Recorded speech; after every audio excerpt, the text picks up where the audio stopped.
So how exactly do you monetize your podcast, generate more quality leads by using podcasting as a resource in your business and kick this thing into high gear? Well, Stefanie Gass is here today and she's going to be answering that question for all of you. So welcome to the show, Stefanie. Excited to have you here. Hi, Kelly. Thanks for having me. I'm so excited to have you here. So let's start off and give just a little bit of background about your story as a Christian business leader, as someone that helps people understand the world of podcasting. How did you arrive here and how did this crystallize as an area that you really wanted to put a stake in the ground and help people with? It didn't start the way it is today, as that always is the case. Yes. I actually was in corporate America about 14 years ago, got laid off and found myself at this crossroads of what do I want to do next, and really wanting to start a family. I was newly engaged at the time. And so my husband and I, or my fiance at the time, we decided like, let me try to do something from home. Network marketing was all the rage. Everybody was starting these businesses from home back then. And I thought I can do that. And so I ended up joining a network marketing company way back 14 years ago. And one thing about me, Kelly, I think as with so many entrepreneurs, like tell me I can't do something. I'm like, watch me go. And everybody was like, there's no way you're going to be successful in that. Like those are a scam. And so just those simple few phrases really fueled me to go be successful. Mm-hmm. And within 4 years of joining one, I hit the top 1% of that company. Now it was at the expense of pretty much everything, my sanity, my health, any kind of work-life balance. I had my little headset attached to my face. 5 a.m. I'm closing sales, 10 o'clock. I was the only one that was good at closing sales. So everyone was calling me all the time. And I did it. And in my head, I had this story around why this was going to be worth it. Like I'm going to reach this income level and this is going to make sense. And then I'll have the time freedom, and I really was drinking that Kool-Aid that this was going to be something that would become passive. After 4 years of all of that, I think I started to see that it wasn't really going to become something that I could grow a family with. I had a 2-year-old son at the time by now, and I missed him. I was feeling something in my spirit, just the discernment alarms, I call them, were really going off. Like, is this what it should be? Yeah. So this pivotal moment comes and I'm walking the stage in front of 20,000 people with a $50,000 bonus check. And I'm going to tell my little story and tell everybody why this is worth it, And at this point, like, I'm drinking a lot to escape like so much pressure. My husband and I were fighting a lot about the level of my obsession with growth and like the next thing and all of that. I wasn't feeling great about the way I was parenting, and all of those things were kind of coming to this big head. And I remember this moment in my head, like, this is why it's worth it. This is why it's worth it. And I get off the stage from that moment and I literally felt the same. Like there was no change. There was no shift. There was no, this made sense. And so that moment for me, everything started to shift. And within 1 year from that day, Kelly, my revenue was cut into a quarter of what it had been because everybody was going to the next new thing. The new shiny companies were all coming out. Mm-hmm. And because I hadn't built something of my own, so my revenue was poof gone. And like, I couldn't build it fast enough to recoup any of those losses. Mm-hmm. And so I really had this come to Jesus moment when I went to the bank account and I realized that we couldn't pay the mortgage because we had been living this lifestyle of like extravagance, showing everybody how successful I am in my network marketing company, And I had to go to my husband. I was pregnant. I had my other son, and I had to say to him, we can't pay the bills after all of that, like all the work and the saying it was worth it and all of those things. And the worst thing he could have ever said to me, because he said it so kindly, I swear, like the grace of God just must have dropped in on him in that moment. Cause he said, it's okay. We'll borrow money from Miles' savings account to pay the bills, which was my, at the time, 2.5-3-year-old son.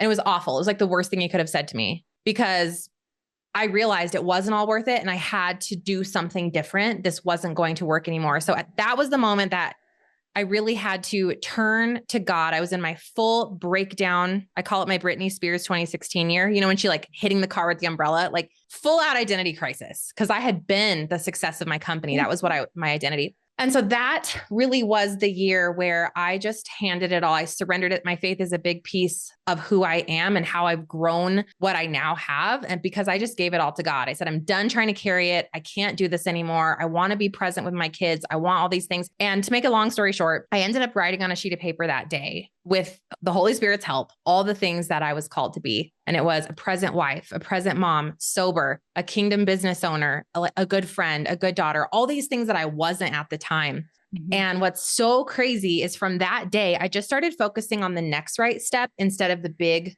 outcome that I didn't know what it was going to be. Yeah. And over the course of 6 to 7 years, which is today, I'm literally the woman on the paper, like going step by step on starting lives on Facebook and starting to do coaching with women. And ultimately, realizing social media wasn't the answer for me, getting off social, starting the podcast. Like there's so much more to this story that I'm happy to go into. But that was like the moment where I decided I have to build a business that doesn't suck my entire life away and that I can depend on, that I'm not building for someone else, that I can have that balance and that time freedom. And that next 6-year journey was really what created podcasting as the vessel and the vehicle for me to do it. Oh my gosh, that's such a powerful story. So powerful on so many levels. And you're also so blessed because you had that moment and that realization so young. I see so many people in the online space that are older than us, older than you, older than me, that still, they don't get it. Yeah. And it's going to be too late. And it's really, really sad. And I've tried to start having a lot of these conversations on the show, actually. And I had no idea you were going to tell that story, by the way, like no idea that was your story. But I think you're here for a reason. And I'm so glad that is your story, because one of the messages that I've been trying to get out to the world and working so hard to get out to the world is just that you will never regret that your business grew a little bit more slowly because you focused on your marriage and your family. And I don't think there's enough voices sharing that message, and they can't be because they still haven't gotten it yet. Yep. Like the vast majority of people building businesses still haven't gotten it yet. And for a lot of them, it's going to be too late. And so I appreciate you sharing that, because hopefully someone that listens to the show today is going to make a big change in their life because of hearing that. Yeah. Thank you, Kelly. And if I was to add any other thing to that message to give you guys a starting point, those of you that feel something right now, like I'm tired, I'm burnt out, I'm exhausted, I'm working endlessly, just asking yourself the question of what is it actually for? And whatever you insert as the answer, that's the thing you actually need to prioritize first. So if you say, well, it's all for my kids, heard, but that means kids actually become priority number one. Yeah. Or like, oh, it's all for my marriage. Okay, well, let's put marriage first, because when those things that actually matter become first in the priorities list, all the other things start to fit in and work and play and become kind of organically put in their place, so to speak. Yeah. And my business is much more successful today than it was back then when it was priority number one. Yeah. Yeah. No. And that's so huge what you just said. And I couldn't agree more. People always say, like, how could I possibly make time for this, make time for that, prioritize this, prioritize that? It doesn't work that way, actually. It's that you have to prioritize it, and then you will find a way to build the business around it. But if you put the business first, it's just, I call it the cookie monster. Like literally it will eat your whole life. Like it will take everything from you. And you're the only person that can change that. No one's going to come in and change that for you in your business. Right. The other thing is just, I love what you shared about your faith.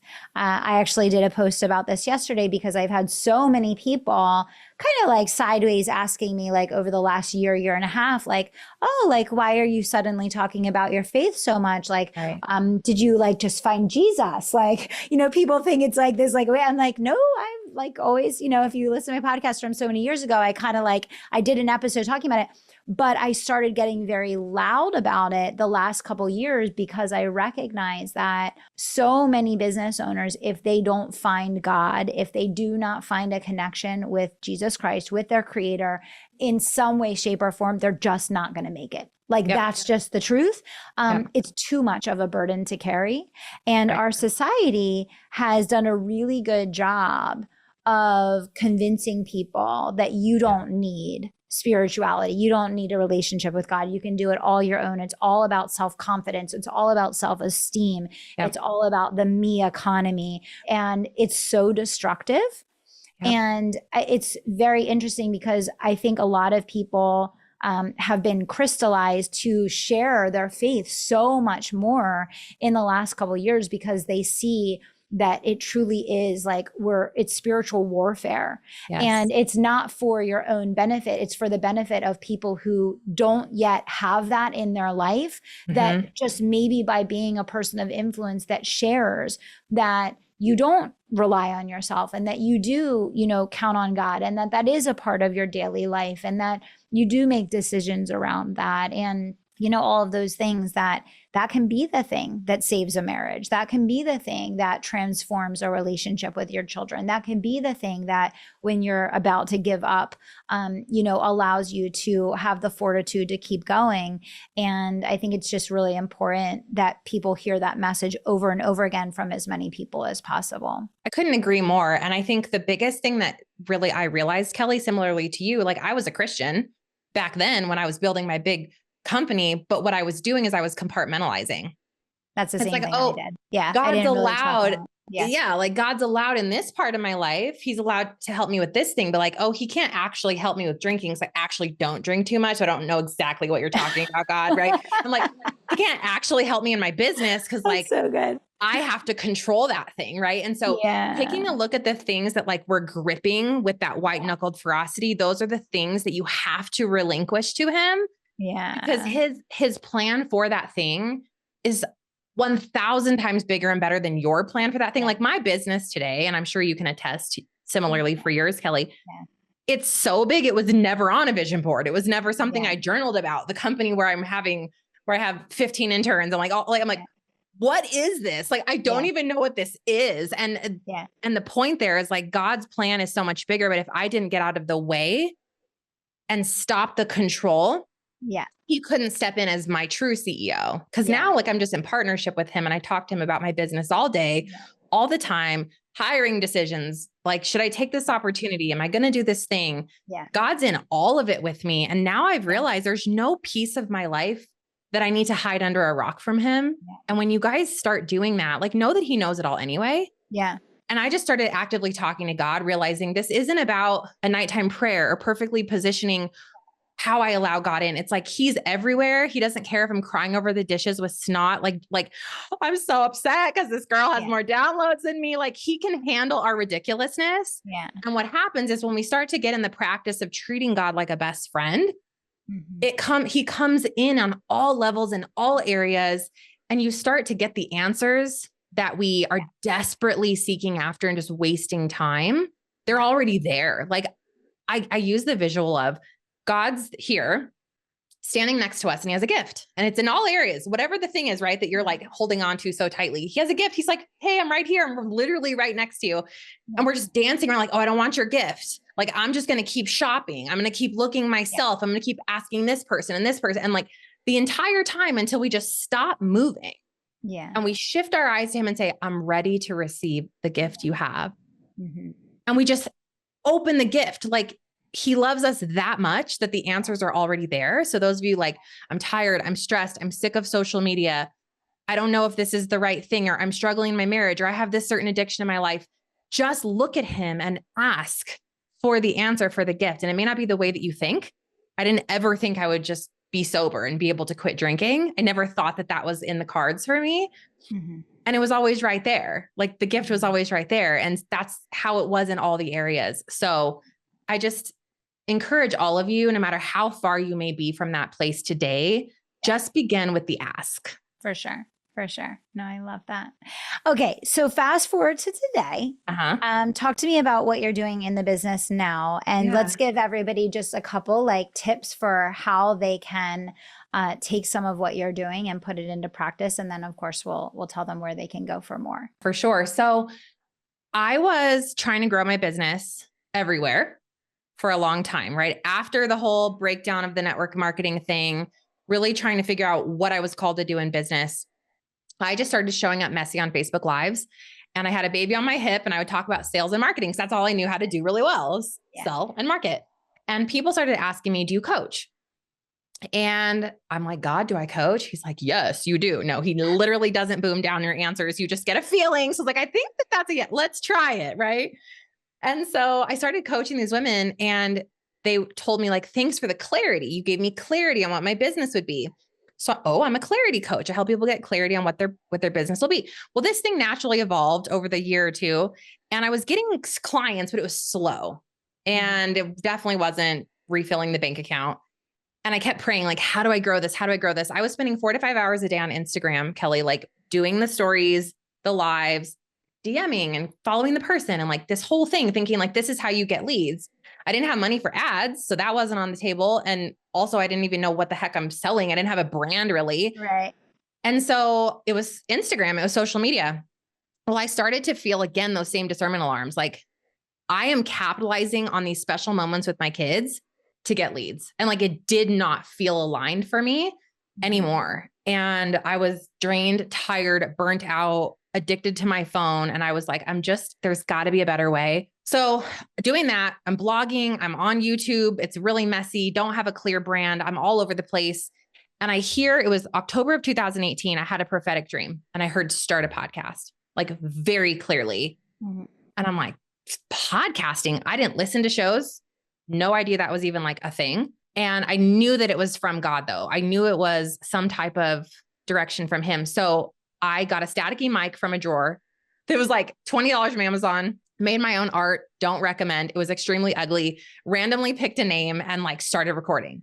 And I started to put out these episodes twice a week. And I was kind of talking about sales and marketing, but I didn't have a lot of clarity.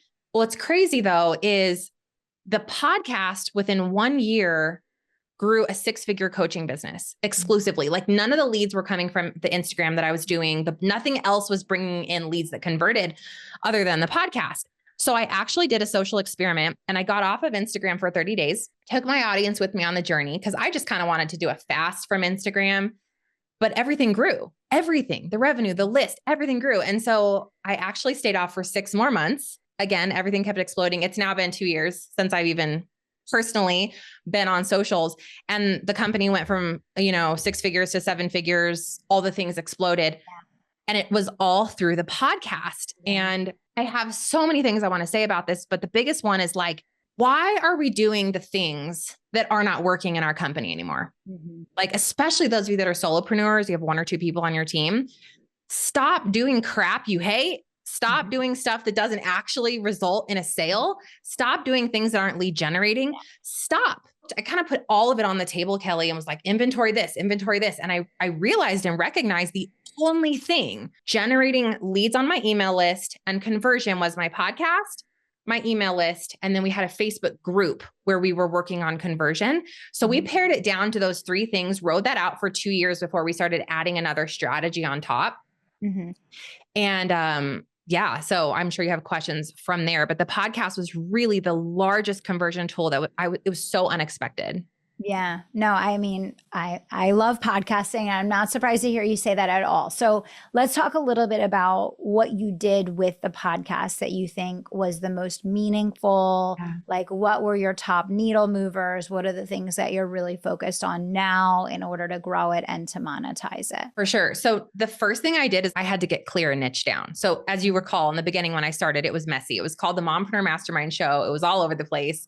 And I, over time, because it's now been October will be 6 years of podcasting. Okay.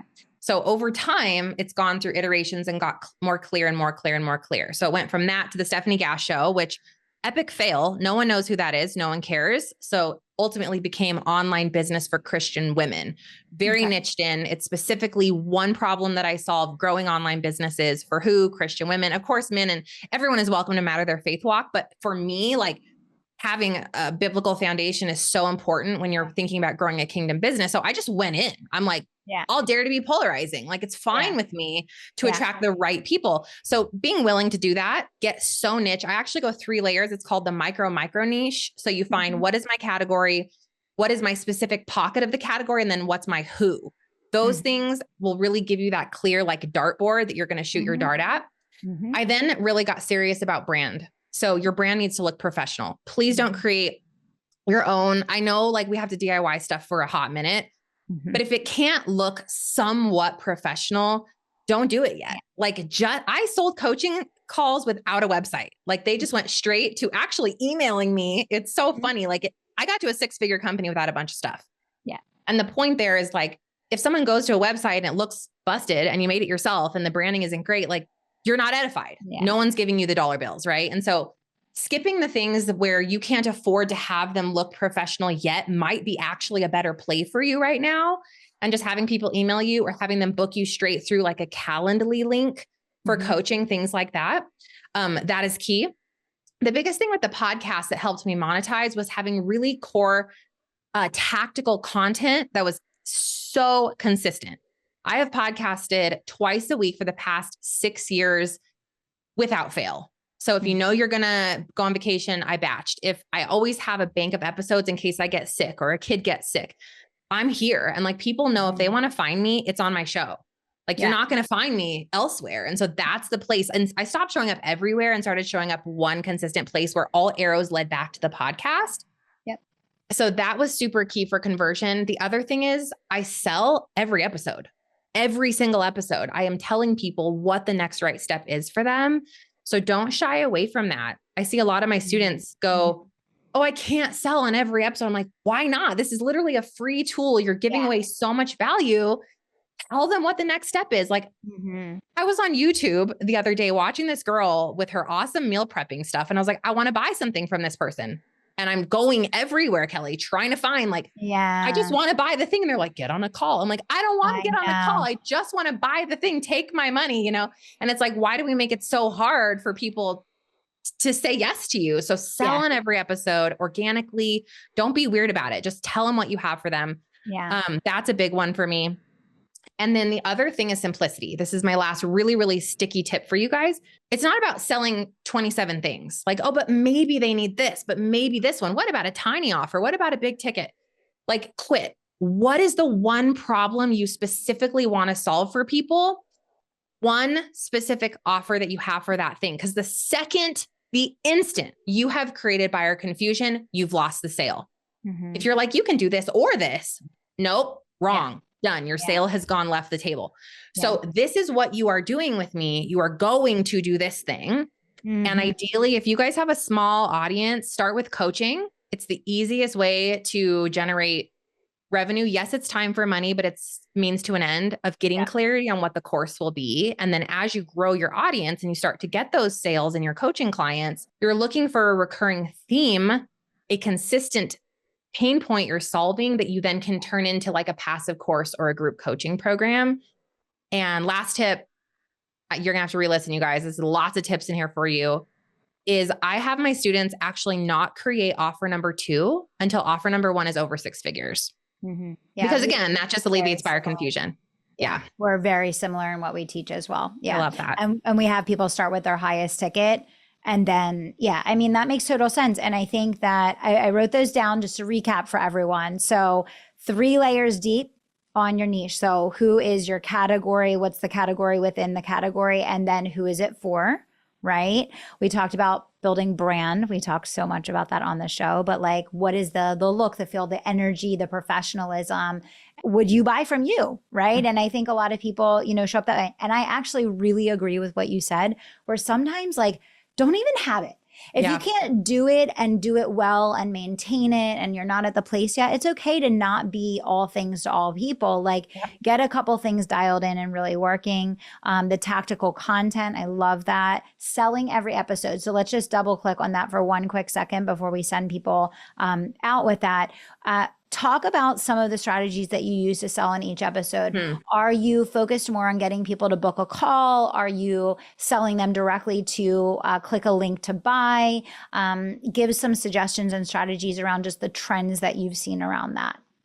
Yeah, for sure. So I think we have to pay attention to 2 types of people here.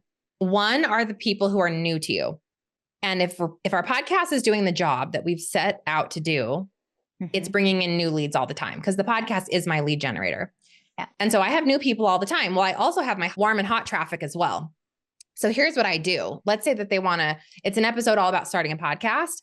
I would give them only two options, and I would not do them in the same place because, again, we don't want an or and a bunch of ands because that's confusing. Yeah. But in every episode, I try to tell people, hey, you're here, you're new, you want to know if podcasting could work for you, how to make money podcasting. I have a free workshop for you.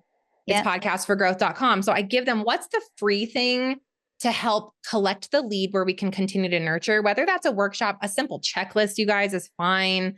Anything that's going to kind of continue to have you be front of mind for your person. Mm-hmm. And then I'll always, every episode, there's also just the direct to sales page. Yeah. Hey, you're ready to go. You want to know 12 steps of starting your podcast, podcastprouniversity.com. Yeah. And make your links easy. It can't be like kellyroach.com /7347, like simple, clear, because people aren't going to click the link in your show notes. They want to hear the thing and go right now. We are an instant gratification society right now. Yes. We got 2 seconds, friends. Make it simple for your people. So I have my free and I have my paid because we sell from every single day from the show. Some people just are ready to go. Yeah. The last big strategy that's working really well still for me right now is the live launch, which I know, Kelly, you teach. Yes. And it's still such a great urgency. It's a great way to get people who are sitting on the fence off the fence. Yeah. And, the more you do those, the more you can optimize them. We do 2 a year because they are a lot and it does take a lot of time and energy, but they're such great revenue drivers to get people off the fence. And we market it on the podcast as well. Yeah. Yeah, no, absolutely. No, that's fantastic. This is really, really good. And so many great tips. And I think even for people that have been in the podcast game for a while, I always say the edges get rounded. Right. Yeah. So I think you just reminded everybody to sharpen it up a little bit. So I definitely want to invite people to come and check out the master classes that you teach, because I know there's a lot of people that are really craving spending less time on social media. And there's a lot of people that have put a lot of time and energy and effort into their podcasts, but feel like they're not getting as much ROI as they could be. And they just need a sharper strategy. They need some additional tools in their toolbox. And just, I think coming to one of your master classes would be super helpful for them. So how do they find out more? Where they go? What's their next step? For sure. Well, thanks for having me, Kelly. I had so much fun today. And one of them is podcastforgrowth.com. And that is a 40-minute masterclass, in particular, how podcasting works to make money online. So I kind of go through all of that lead generating tacticals, the how-tos that podcasting can bring to the table for you in less time.